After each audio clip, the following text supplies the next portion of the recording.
This hearing lasted nearly 7 hours, and lawmakers grilled Governor Walz and Attorney General Ellison over claims they ignored warnings and allowed an estimated $9 billion in taxpayer funds to be lost to fraud. Before we dive into the full story, comment where you're watching from and don't forget to like and subscribe so you don't miss the next one. Walz said his administration caught the fraud early and alerted the right people. Critics asked one simple question. If that's true, why did it get this big? Here are the most heated moments from the hearing. He's not, because President Trump, our fraudster-in-chief, the namesake of the fraudulent Trump University, the fraudulent Trump Foundation, Another video, I'm not going to play it, but there's another video of a guy here illegally turning a truck like that around in the middle of a highway where people lost their lives because they were decapitated. Time I want to jump to the way America sees this, Governor Walz, respectfully, sir, is that this money just continued to flow. There was. I just want to make sure we're on the same page here. And you signed the Minnesota Driver's Licenses for All Act. Is that correct? That's correct. That's correct, right? So now, look, I'm not going to hold you to knowing every single thing in these laws. There's a lot of paragraphs and wording and so on and so forth. But under your law that you signed, it prohibits the disclosure of information contained in the license or identification card applications for enforcing Title VIII of the United States Code. Just to make sure, are you familiar with what Title VIII deals with? I'm not specifically. Okay, so it deals with immigration, nationality, and aliens. Particularly, the law that you signed eliminates the requirement for Social Security numbers or proof of lawful presence. And furthermore, it's a violation under Section 14.4 of your code for anybody to research that. As a matter of fact, immigration status is classified as private under Section 13.18. So literally, the federal government, your partner, as you said, we work with our federal partners, can't use that driver's license information regarding people that are here illegally. Now, I don't understand the connection between the driver's license and the immigration piece, I guess. Well, they can't because, well, let me make the connection for you. According to the Secretary of Transportation, 1/3 of Minnesota's non-domiciled commercial driver's licenses were issued illegally. Do you have a video ready to play for me? Can you play it now? This is what happens, Mr. Governor. This is what happens when you issue driver's licenses to people illegally. He is on the northbound lanes of 61 going the wrong way. You can see I'm going southbound on 61. He's in the northbound lanes on Highway 61. I'm crossing over there. And thank God, I don't know how much that thing weighs, 60, 80,000 pounds, 60 miles an hour. 18-wheeler. You can cut the video. He was licensed in your state under a law that you signed that precludes federal officials, your federal partners, as you call them, from determining whether they're here illegally. That guy that was driving that truck couldn't pass the test. He didn't pass the test out on the road. There's another video, I'm not going to play it, but there's another video of a guy here illegally turning a truck like that around in the middle of a highway where people lost their lives because they were decapitated when they went underneath it. That's what happened. So my question for you is, this should be easy. Yep. What are you going to do to rectify the law that you signed that allows people here illegally to get a CDL? That tape was in Missouri, not in your state. Look, if you don't want to protect the people in your state, I guess that's your business and the business of your voters. But that driver was driving in Missouri. And if he'd have hit a bunch of people, quite honestly, to me, you could have been held liable. Yeah. Well, Congressman, first of all, Minnesota ranks in the top 3 safest states by highway data from your own department. Highway data. The data from the Department of Transportation for highway safety. We have the 3rd. We want everybody on our roads to be licensed. So are you saying based on that you're okay? I'm not okay with that. I'm not okay with you or I speeding. I'm not okay with DUIs. But you signed this law that allows for that. You signed it. And you're going to do nothing about it? I can't speak to the specific on the CDL. What I can tell you is I referenced your law. It says House of Representatives, state of Minnesota. And I know there's a lot of words here, case. I but just I know our roads are safer. exactly the sections that allow for this to happen and preclude federal enforcement regarding immigration and the illegality of people receiving CDLs under your state's Driver provisions. safety and immigration are two separate things. Anybody, had that been a citizen or not, it's still tragic, it's wrong, we shouldn't do it. What I'm telling you is in Minnesota, we have the third safest roads in the country. So you're good. So you're good with this practice. I'm not good with that. Well, what are you good with? Because that's what's happening under your law. Well, I can't speak to the specific on if it's an outlier. We give license to people who then eventually... People get DUIs after we issue them a license. That happened last month. This is March. That happened a week and a half ago. Yeah, I don't know. Are you familiar? That's wrong. And look, but you're not going to do anything. Sure, we're going to do things. What are you going to do? Traffic laws against them. What are we going to do? Was this person arrested? I sure hope so. Well, that's good. And but he was licensed in your state under your law that you signed about a year and a half ago. Every day we give licenses and people speed. So we ticket them and try and stop that. What I'm telling you is I don't understand the connection between He's here licensing. illegally. He can't read, and he got a license under your provisions, and he's driving all across the country, imperiling everybody else. That's the connection. I can't speak because the data shows Minnesota is one of the safest driving states in the country. I don't know what to tell you. Other states driving impaired. I don't know. Thank you, Mr. Berry. Thank you. Chair now recognize Mr. Min from California. I'm first, sir. Oh, you're next. Okay. Is that okay, sir? I didn't have it on the list, but Oh, I showed up I will after. yield to Mr. the Min? ranking member. You can go ahead. I don't care. You sure? Okay. Go ahead. You can go ahead. I'll let her Who's go. next? I was tardy. I thank you, Mr. Min, and I thank you, Mr. Chairman.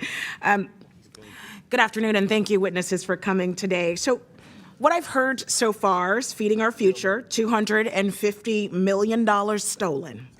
Also support federal prosecutions by providing them with information that they need to prosecute fraud, which we have done and will, of course, continue to do. So, sir, tell me this. How has the ability to prosecute that fraud and social services programs been affected by this administration? Well, it has been devastated by the actions of this administration. This administration has cut the number of prosecutors, but also has redirected FBI agents to do immigration as opposed to... Why have they cut those prosecutors? Those prosecutors actually, I said cut, but they actually resigned as a matter of conscience because the administration was trying to force them to investigate the widow of Renee Good. Say more. So many of them said that they couldn't work under those circumstances because it violated their personal ethical requirements. So they quit. So they left their jobs that they had sworn to do en masse because they were conflicted with conscience. That's right. And may I add, Congresswoman, that we haven't been more aggressive in going after this all over the country.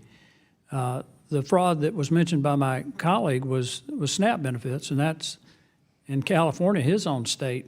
It's $180 million, but to California's credit, they're doing something about it. So that's the issue here.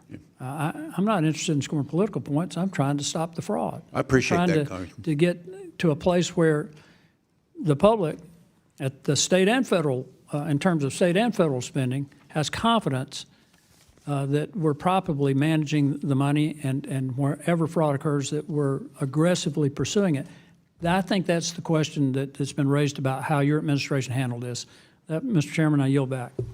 If I just say, that's fair enough, Congressman. I think that spirit is what we're trying to get at. I do think it's nationwide. I think we should share information. I think we're being as aggressive as possible, but fair enough.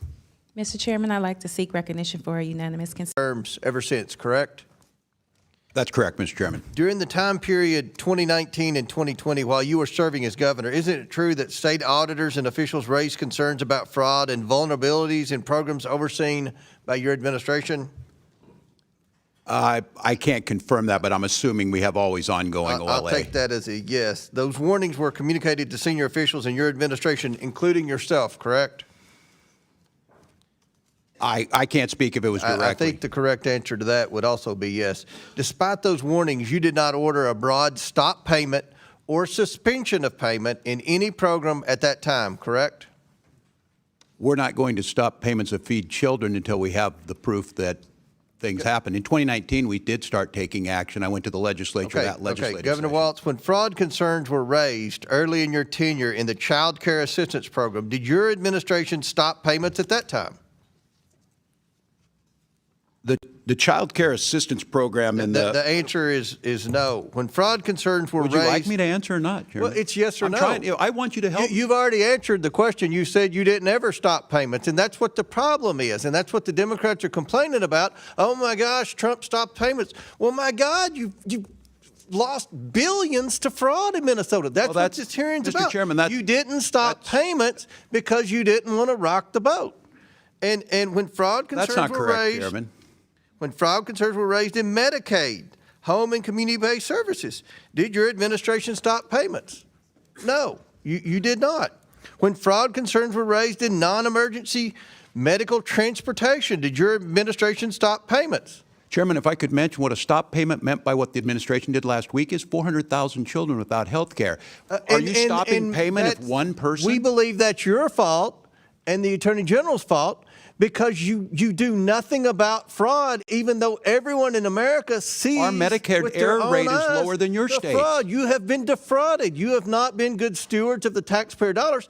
And the Democrat position is, well, keep the money flowing. The American taxpayers have had enough. I think that's a fair uncharacterization. They want their taxpayer dollars spent wisely. We all support social programs. That's not a fair to the vulnerable. characterization. But if you're going to waste the money to fraudsters, then we have to stop and recalculate. We're not. We're putting them in jail when we can, Chairman. And some of these programs are crafted in such a way that there's a procedure to follow. And I'm with you. $1 is too much. I don't think there's a lot of difference here if you want to help us get at this. The question is it a sledgehammer? Is it a scalpel? I understand there's no political upside. Well, let's get into what we've talked. You eventually did pause payments in certain programs, but that wasn't until late 2025 after the federal government stepped in. Is that correct? I don't think that's a fair characterization of stepped in. We've been partners in this and working on them. But let's move on. And that decision occurred only after large-scale fraud had already taken place for years. Now, Governor Walz, employees inside state agencies raised concerns about fraud and improper payments for years. Is that correct? Inside agencies, we've been prosecuting them for years. Yes. But they have raised concern. Agencies have raised concern about fraud in Minnesota, correct? For Each years. of those, yes, when they do and they're prosecuted. Some yes. of those employees faced retaliation after raising those concerns. Is that correct? That is not correct, Chairman. Okay. Minnesota has strong whistleblower protections. Attorney General Ellison, you are the chief legal officer of the state of Minnesota, correct? Yes. Your office advises agencies on compliance with federal and state law, correct? Yes. Retaliation against whistleblowers reporting fraud is unlawful, correct? That is right. At any point during your tenure, And actually, thank you, Governor Walz and Attorney General Ellison, for appearing before the committee today. Gentlemen, let's see if we can agree on at least one thing today. Today's hearing is titled Oversight of Fraud and Misuse of Federal Funds in Minnesota. Can we agree that this fraud is a serious thing, Governor Walz? Yes or no? Can we agree on that? Yes, any fraud is serious. Thank you. Because it's interesting that you and I agree that it's a serious thing, considering the man sitting next to you, your Attorney General Keith Ellison, just 2 months ago said, quote, "This is a political matter. This is not a serious thing," end quote. Attorney General Ellison, is there an organized crime ring operating in Minnesota?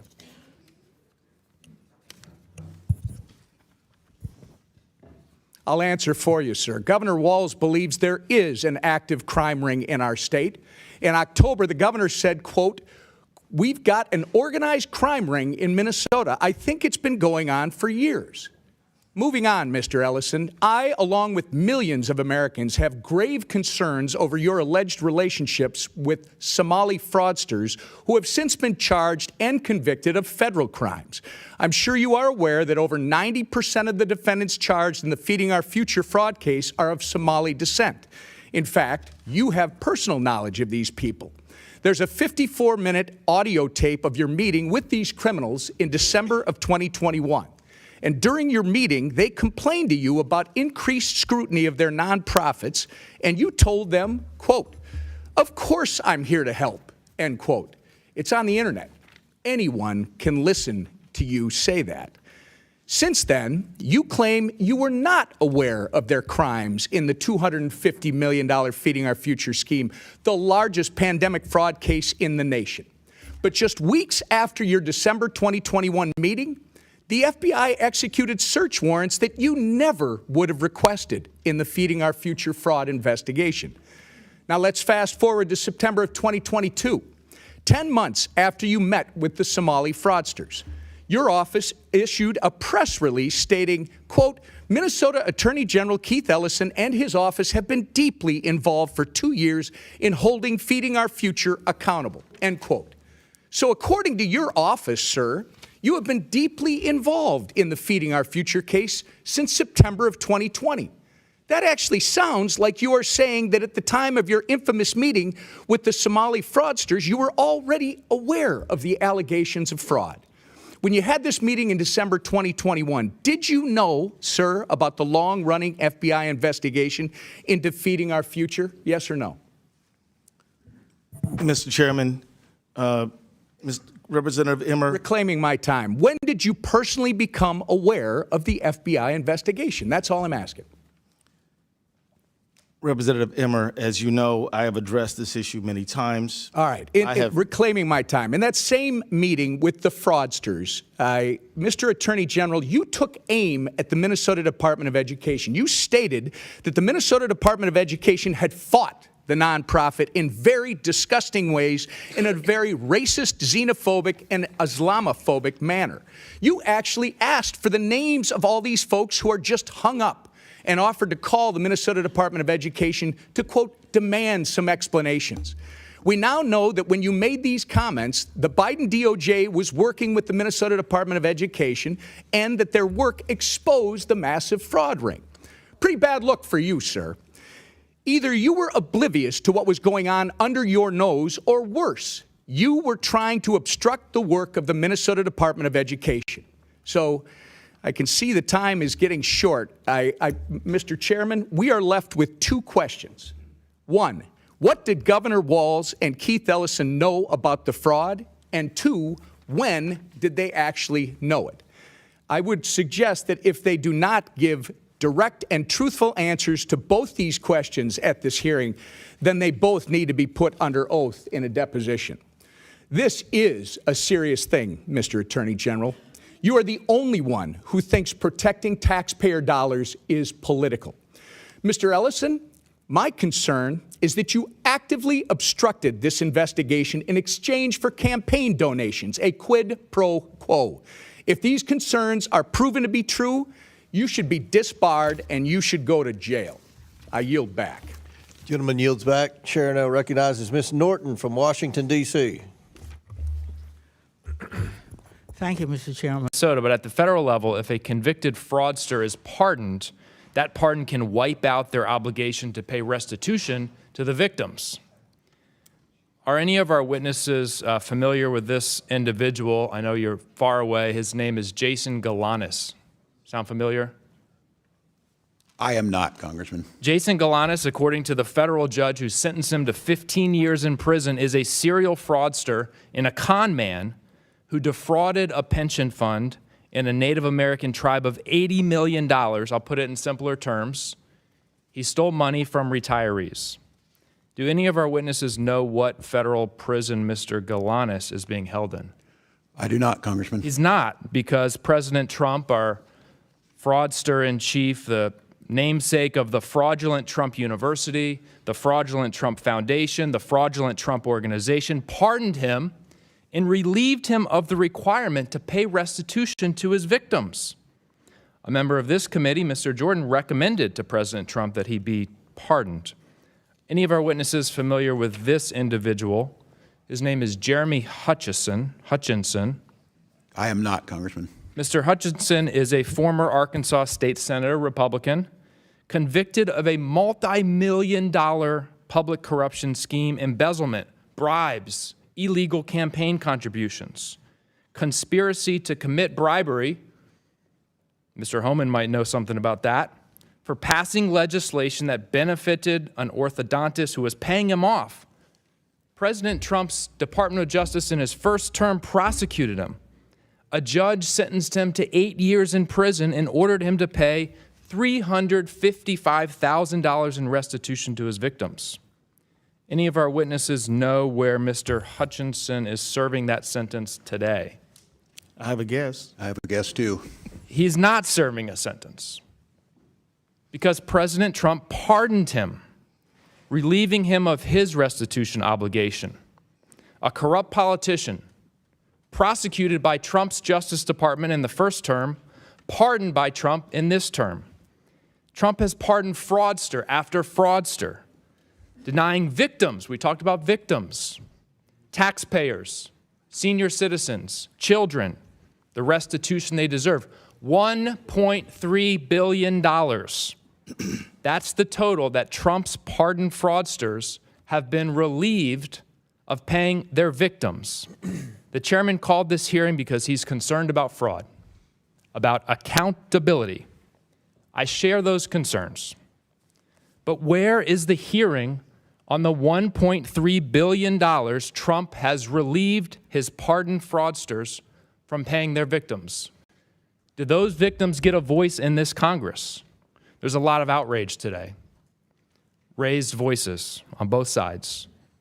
Will we raise our voices on behalf of those who have been victimized by President Trump's pardoned fraudsters? Governor Walz, what signal would it send if you and Attorney General Ellison and the judge who sit on this panel were to pardon some of the fraudsters who have committed this fraud in Minnesota? What signal would that send? What impact could that have? Congressman, I believe it would send a signal that we don't take it seriously because you have to put these people in jail and they have to serve their lengthy sentences and they have to do restitution. And just hypothetically here, if you were to pardon one of those individuals, how would you explain it to the victims of that fraud, the taxpayers across the country, those individuals who didn't get access to the social services they need because the money was... But you didn't pause payments, Governor. The pausing payments... And the criminal investigation, which I'm running out of time, I want to jump to. The way America sees this, Governor Walz, respectfully, sir, is that this money just continued to flow. There was a high awareness of this waste, fraud, abuse, and theft, like organized crime level theft, and it seemed to be slow rolled. And nobody stopped the money from rolling in. And the money's gone, been remitted overseas. Attorney General Ellison, you stated in your opening statement that you sort of stated that your office only has direct jurisdiction over Medicaid fraud. Did you say that in your opening statement? Okay, well, you seem to indicate that you don't have, like, criminal authority, but you do, don't you? Under your own law, you have authority if the county district attorney asks you to get involved, or if the governor asks you to get involved, then your office can take lead on any criminal investigation, specifically if you have particular staffing and capabilities within your office, because it's statewide, to look into organized crime. Is that not correct? Okay, so you have the authority to lead your state's effort to respond to this massive fraud at the state level from within the healthcare realm, where government money is being stolen at very, very high levels, unprecedented levels in your state. Are you leading that effort for the state of Minnesota? You're addressing it. Are you leading it? Are you leading the effort? We are leading the effort to prosecute Medicaid fraud in Minnesota. I'm not talking about Medicaid fraud. Don't hide behind that. You have the authority to prosecute anything criminally that the governor asks you to. And this thing is big. I'm giving you an opportunity, sir. Are you leading the criminal investigative effort into this massive fraud across the board in the healthcare spectrum in the state of Minnesota or not? We are following the law. And you are not leading. You're not leading. I'm going to say, Mr. Chairman, that the Attorney General of the state of Minnesota should resign. I yield. Thank you. Gentleman yields back. Before I recognize Mr. Frost, I want to, Mr. Waukesha, you were right. She's not testifying In Homeland Security, Kristi Noem's testifying in Judiciary. I knew she was here somewhere today, so you were right. I misstated the wrong committee. Chair now recognizes Mr. Frost from Florida. Thank you so much, Mr. Chair, and I have unanimous consent called Fraud Focus. Why is Trump granting clemency to convicted fraudsters? Without objection, so ordered. Thank you all for being here. The whole world has witnessed unprecedented and extreme immigration enforcement tactics this year in Minnesota. After the murder of Renee Nicole Good and before the murder of Alex Preddy, President Donald Trump posted on Truth Social that, quote, "The day of reckoning and retribution is coming." Governor Walz, the dictionary defines retribution as punishment inflicted on someone as vengeance for a wrong or criminal act. Based on what we've seen play out in Minneapolis, what is the problem with the President of the United States directing agents to carry out retribution? Well, yeah, thank you. And this is certainly troubling because under the guise of fraud, which we all want to tackle, we were subject to, as you saw, the largest invasion of a state by the federal government. I don't know. Various weaknesses in the child care assistance program, including inadequate attendance verification, repeat bad actors cycling through the system, weak enforcement, and employees who feared retaliation for raising concerns. Those warnings were specific, they were actionable, and they were documented. And you were already in office at this time. If, as you say, the buck stops with you, Governor, it's unclear when the buck actually stopped. In your written testimony, you listed multiple actions you have taken to curb fraud, yet clearly they were insufficient. As Minnesota ended up with 14 Medicaid programs deemed high risk, representing over $18 billion in spending. The buck didn't stop when whistleblowers were silenced years ago. It only stopped when you realized the fraudsters were drawing attention from people that you couldn't intimidate into silence. Fraud of this magnitude does not happen overnight. It builds slowly, and it's the result of institutional failures and poor leadership. So, Governor, my question is simple. If the buck stopped with you, as you said, who failed between 2019 and 2022, and why were they not held accountable? Who failed in what, Congressman? This fraud has been growing until recently, and you have been governor for many years. No, well, thank you for the question, Congressman. And I would disagree with your characterization, obviously. And the legislative auditor, I don't know what the time period they investigated. Those are usually come months after they did it. We took office in January of 2019 and immediately started acting on what the OLA, the Office of Legislative Auditor, independent branch, started asking us to do, where we started changing the programs. That's not what the record reflects. The record reflects that there were all of these whistleblowers and they were being intimidated because alleged racism was the motivation behind the degree of enforcement. Congressman, I've never got a chance to speak to these folks. What I will say is that, and my time in Congress proved that, I strongest whistleblower protections we can possibly have. We have plenty of opportunities. We're not talking to every other state. We're talking to Minnesota because of the rampant fraud.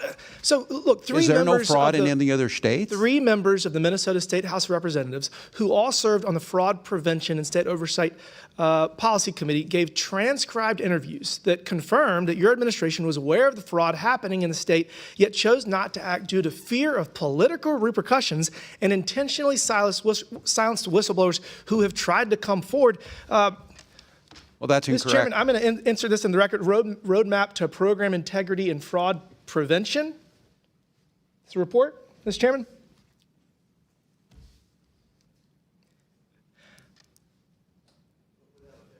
Thank you, Mr. Chairman. This report relays that several current and former Department of Human Services employees have described messaging from DHS leadership that emphasize compassion over compliance. So the former leaders have said that DHS should be guided by 70% compassion and 30% compliance. And then in 2023 DHS public presentation, leadership encouraged employees to embrace a 60-40 mindset. Again, that's 60% compassion and 40% compliance. I want to have as much compassion for people that need social safety nets. Like, I want to have 100% compassion, but we also have to have 100% compliance or work as hard as we can to get there. And as you sit here today, and after acknowledging how widespread and pervasive fraud is in Minnesota, how should your state employees prioritize program compliance? What is your message to people now relative to this compassion compliance ratio? Well, I think I agree with you on this, Congressman. I don't think it's an either or choice. We need to make sure we're not going to stop these programs. We're not going to stop being the top state for children in the country, but we need to make sure if we're going to continue those programs that we need to have fraud prevention and program integrity in. So I agree with you. It's not an either or and it's not a percentage. In order to give the benefits to the people that need them most, we have to be good stewards of tax dollars. That's right. And for every dollar that is stolen through waste, fraud, and abuse, that is a dollar that cannot go to people that need it most. So we need to prioritize compliance, make sure that we have the least amount of fraud possible. And with that, Mr. Chairman, I yield back. Thank you. I agree, Congressman. Gentleman yields back. Next is Mr. McGuire from Virginia, then Ms. Luna. Thank you, Mr. Chairman. Good afternoon to our witnesses. Governor Walz and Attorney General Ellison, what year were you made aware of rampant fraud in your state? Well, Congressman, I think the committee has spoken to nearly 30 whistleblowers, most of which are current employees in your administration. Based on these transcribed interviews, you were both made aware of the rampant fraud in your state around 2019, 2020. Did they make Governor Walz, do you know who Janelle Sky Hansen is? I do not. I was going to ask you, Mr. Chairman, I seek unanimous consent to enter into the record. Now let's connect the dots, because the picture is brutal. Governor Walz said his administration caught the fraud early and alerted the right people. But the record tells a very different story. The Feeding Our Future program exploded from just $37,000 in 2017 to $199 million by 2021. That's an unbelievable surge. Investigators say officials were warned about fraud patterns as early as 2020, yet payments reportedly kept flowing for more than a year. The damage was massive. Prosecutors estimate nearly $9 billion was stolen across multiple programs. In the Feeding Our Future case alone, dozens were indicted, with over $250 million tied to child nutrition funds. Money meant to feed children allegedly ended up overseas in real estate deals. Then came the public safety issue. Lawmakers showed footage of a truck driving the wrong way on a highway, tied to a Minnesota commercial license. When asked how he would fix the law connected to it, Walz offered no clear answer, and maybe most troubling of all, whistleblowers. The committee said more than 30 people raised concerns, while some claimed retaliation for speaking up. Warnings were there, red flags were there, yet the money kept moving. 3 trails, 1 pattern, ignored warnings, weak oversight, and taxpayers left holding the bill. The real question isn't whether there was fraud. It's why it was allowed to grow so large before anyone truly stepped in.